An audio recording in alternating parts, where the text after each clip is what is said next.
Ramazan aytishning hukmi.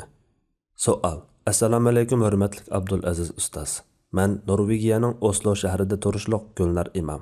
O'zim ana til o'qituvchisi. Men bu yil Ramazan oyida o'quvchilarni vatanda biz kichikimizda Ramazan aytgandek Ramazan qo'shiqi aytishga tashkillab, ularga biz kichikimizda aytgan va Sirat o'smirlar jurnalida berilgan Ramazan aytish haqidagi bir yozmaga qistirilgan Ramazan qo'shiqlarini o'rgatgan edim.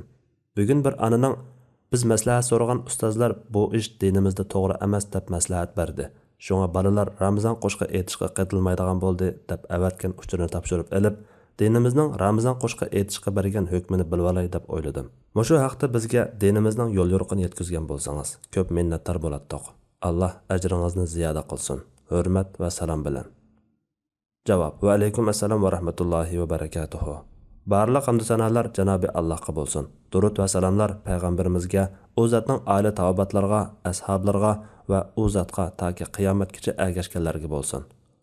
Janobi Alloh ona til uchun qilayotgan xizmatlarni millatimizga barkatli qilg'ay.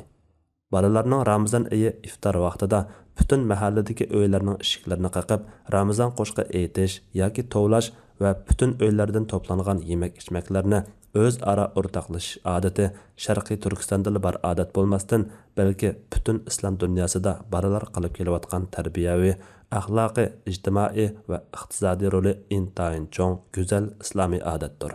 Inson tabiati Allohning fazl marhamati va in'omlariga so'yinadi, xushal bo'ladi.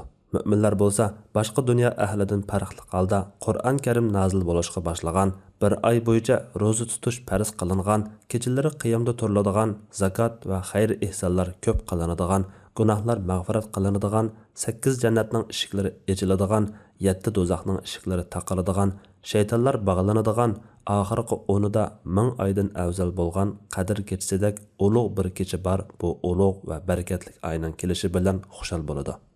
Ramazan oyi musulmonlarning farzandlari nazaridami alohida ruhiy, ma'naviyat va qimmatga ega. Bu sababdan jami musulmonlar va ularning farzandlari bu oyning kelishini 4 ko'z bilan kutadi. Bu oyda o'rganiladigan iymoniy darslardan bahramand bo'ladi va bu oydagi xayrning ta'siri tanlarga, qalblarga va butun jamiyatga zo'r ham ijobiy bo'ladi. Ma'lumki, qo'shiq, ritm va ahangdorligi kuchli she'riy asar. Sahih hadislarda va siratda kelishicha payg'ambarimiz sallallohu alayhi va sallam bilan ashab kiramlari so'rinlarda va safarlarda yakka va kollektiv she'r o'qishgan.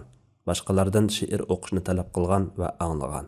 Ashab kiramlardan Hassan ibn Sabit, Amir, Ka'ba ibn Malik, Anjasha va Abdullah ibn Ravaha radhiyallohu anhular she'r va qo'shiqlari bilan tonilgan zotlardir. Bu zotlarning ba'zilari maxsus payg'ambar sallallohu alayhi va sallamning shoirlari deb tonilgan edi.